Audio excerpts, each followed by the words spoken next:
Assalamualaikum, Yosh Minna. Apa khabar semua? Harapnya semua dalam keadaan yang baik, sentiasa dimurahkan rezeki dan diberikan kejayaan di dunia dan di akhirat. Okey, hari ini kita nak borak pasal macam mana bagi Declan boleh dinaikkan menjadi salah seorang Yonko menggantikan posisi Big Mom dan juga Kaido. Alright guys, sebelum kita sambung lain video, aku nak bagi tahu ni. Sekarang ni, Faiz di studio dah ada keluarkan dua desain baju sublimation anime yang baru, iaitu desain Naruto Sage Mode dan juga Akatsuki. Malah bukan takat tu je, disebabkan banyak permintaan yang nak kita orang restock semula desain Namikaze Minato, so kami pun restock lagi desain baju Minato limited hanya 100 helai saja. Ketiga-tiga desain ni memang cantik gila tau. Silap-silap kalau korang pakai baju ni pergi mall ke ataupun raya haji pun dah nak dekat, garanti ramai yang cari, dan crush-crush korang yang pernah reject korang sebelum ni pun confirm diorang confess kat korang.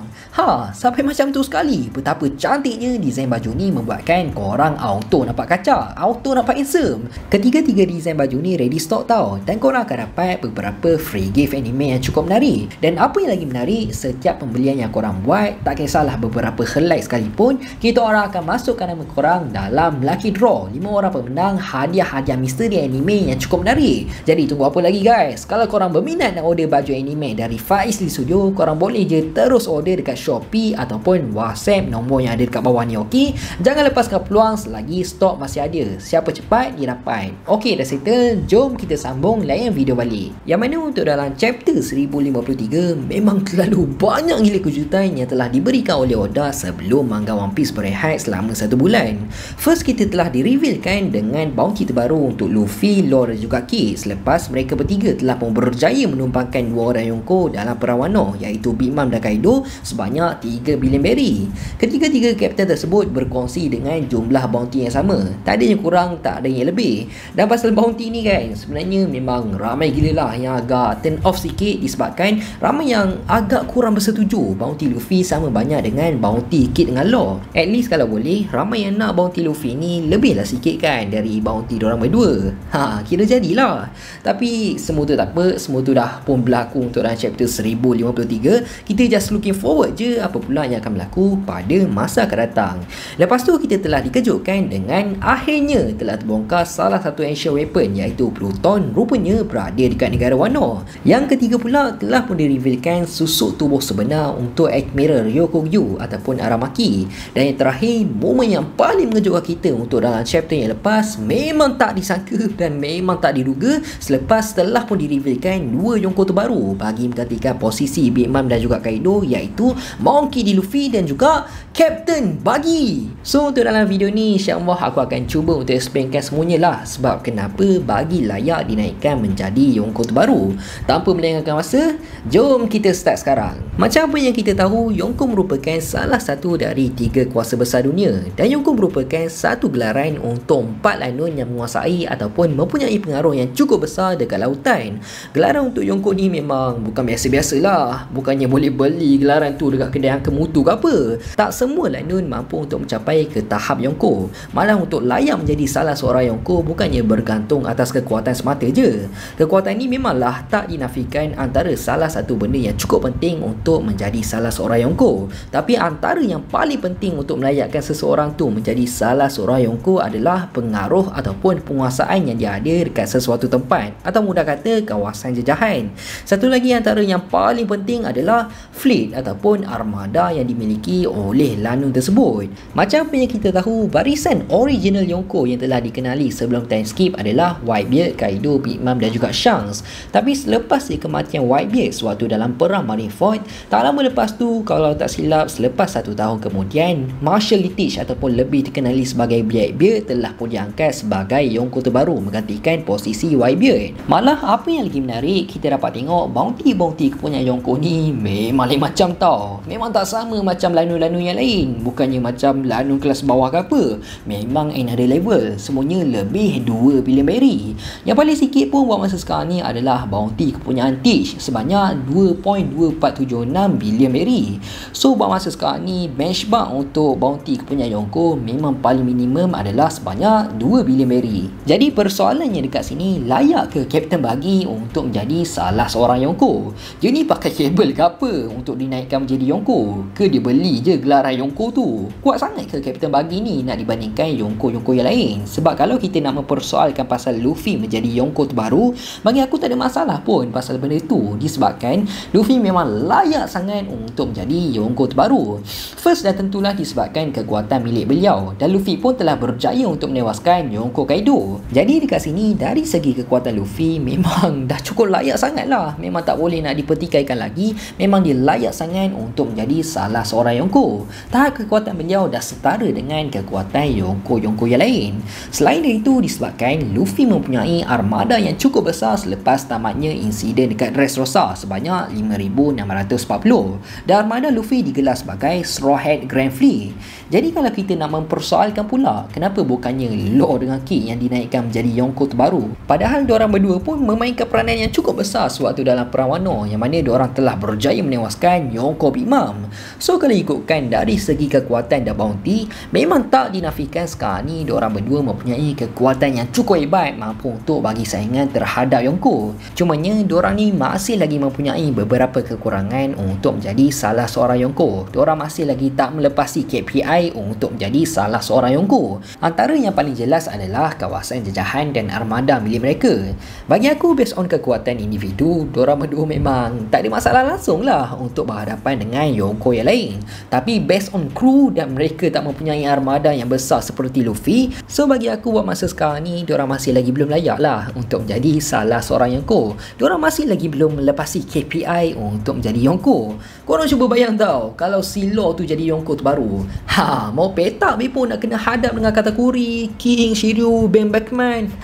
Mau bungkus awal lah. So berbalik semula dekat topik utama kita, sebab apa bagi boleh layak untuk menjadi Yonko terbaru? Adakah semua ni hanyalah troll semata je yang telah dibuat oleh Oda, ataupun masih ada lagi rahsia yang telah disembunyikan oleh Oda terhadap kita pasal karakter Bagi? So kalau kita tengok dari segi kekuatan, kita pun tahulah kekuatan untuk karakter Bagi ni tak adalah squad macam Yonko-Yonko yang lain. Silap-silap kalau sekarang ni Luffy hantar si Franky je untuk pergi settlekan Kapten Bagi, aku rasa Franky mampu je nak tapau Bagi kalau dia gunakan General Franky. Tapi itu based on kekuatan yang kita tahulah untuk karakter Bagi sejak dari dulu lagi. Cumanya sekarang ni kita pun tak tahu lagi, kita pun masih lagi tertanya-tanya apa sebenarnya yang telah berlaku selepas insiden pembubaran Shishi Bunkai, yang mana kita dapat tengok anggota-anggota Meris nak pergi serbu tempat Bagi. Tapi last-last Bagi pun apa lagi kan, dia pun dah koyak lah, sampai bila nak lari ni? Dia bagilah satu speech yang cukup epic kepada anak-anak buah dia untuk lawan balik dan tunjukkan kekuatan sebenar mereka terhadap Marines. Tapi last-last kita dapat tengok rupanya Bagi ni prank je tau. Dalam berani-berani dia pun rupanya mamat ni memang tak pernah nak berubah pun. Rupanya dalam hati dia tetap nak melarikan diri. So berdasarkan kekuatan Bagi buat masa sekarang, kita masih lagi tak tahulah adakah Bagi dapat power up ataupun Bagi berjaya untuk awakening kekuatan Devil Fruit milik beliau. Sebabnya kalau ikutkan, percaya ataupun tak, sebenarnya kekuatan Devil Fruit milik Bagi memang cukup OP tau, memang cukup hebat. Ni bukannya aku nak perli ataupun troll ke apa, ni adalah kenyataan yang sebenarnya Bagi merupakan pemakan Devil Fruit yang cukup hebat. Tapi malangnya pengguna Devil Fruit tersebut iaitu Bagi tak pandai untuk mencapai potensi sebenar untuk kekuatan Devil Fruit milik beliau. Manalah tahu boleh jadi sewaktu insiden Marines datang serang tempat Bagi tu, secara mengejut tiba-tiba Bagi telah berjaya untuk awakening kekuatan Devil Fruit beliau, sehingga kan Bagi tak mampu nak dihalang oleh pihak Marines. Kita pun tak tahulah kan. Tapi dari pemerhatian aku, buat masa sekarang ni kekuatan bukanlah penyebab utama Bagi dinaikkan menjadi Yonko. Sebab yang kedua pula adalah Bagi mempunyai armada yang cukup besar. Kalau korang tak ingat, Bagi telah pun mempunyai sekutu ataupun armada yang cukup besar sewaktu insiden dekat Perang Marineford, yang mana kebanyakan tahanan Impel Down telah pun menjadi orang bawahan Bagi selepas diorang dapat tahu Bagi merupakan salah seorang former anggota yang pernah belayar bersama Pirate King, iaitu anggota Roger Pirate. Malah bukan takat tu je, Bagi juga mempunyai hubungan yang cukup rapat dengan Yonko Shanks. Ibarat diorang ni bersaudara tau. Dan selepas dia diorang semua dapat tahu pasal berita tersebut, diorang semua pun apa lagi kan, diorang terus menganggap Bagi sebagai superstar dan diorang terus dia berniat untuk setia dengan Bagi. Bukti yang lain pula, sewaktu sedang berlangsungnya perang, betapa ramainya ataupun bergunanya orang-orang bawahan Bagi dari Impel Down ni sampaikan Whitebeard sendiri nak diorang berpihak dengan dia, disebabkan Whitebeard tahu kalaulah diorang semua menjadi musuh mereka, dah confirm lah satu pula kerja diorang kena berhadapan dengan tahanan-tahanan Impel Down yang mempunyai kekuatan tak boleh dipandang rendah. Sebab yang terakhir pula adalah disebabkan pengaruh Bagi yang cukup besar dalam dunia One Piece. First, macam apa yang kita tahu, dia mempunyai hubungan dengan Shanks dan dia merupakan bekas anggota Pirate King. Selain dari itu, Bagi juga merupakan former anggota Shishibukai, dan tambahan pengaruh Kapten Bagi dekat dunia lautan memang cukup besar, lagi-lagi selepas je Doflamingo telah berjaya ditewaskan. Sebabnya Bagi ada buka satu bisnes yang cukup terkenal untuk orang dapatkan senjata, iaitu Bagi Delivery. So secara overall, bagi pendapat aku, Kapten Bagi telah menjadi Yonko terbaru bukannya hanyalah satu kebetulan ataupun luck semata je. Walaupun kita tahu untuk dalam dunia One Piece, karakter Bagi ni dia punya luck lain macam tau. Saya dengan karakter King je dalam anime One Punch Man. Bagi aku, Bagi The Genius Jester memang layak sangat-sangat untuk menjadi Yonko terbaru berbanding Law dan juga Kin. Walaupun dari segi kekuatan mungkin agak susah sikit lah nak terima untuk Bagi jadi Yonko terbaru. Memang orang kalau contohlah macam Luffy ke Law ke Kid ke nak lawan dengan Bagi, diorang tak gentar pun, tak ada pun rasa daya ataupun aura yang menakutkan daripada Bagi. Memang diorang gelak je lah kalau nak lawan dengan Bagi. Tapi manalah tahu Oda buat plot twist yang sebenarnya karakter Bagi selama ni cuma berlakon semata je.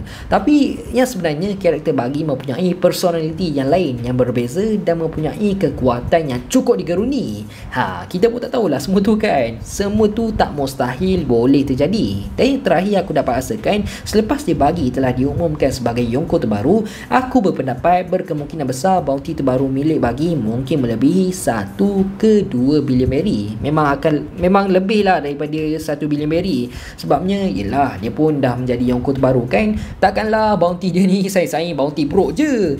Memang tak logik lah jawabnya. So bagi pendapat korang macam mana pula? Korang rasa berapakah bounty milik Bagi sekarang ni selepas dia menjadi Yonko terbaru?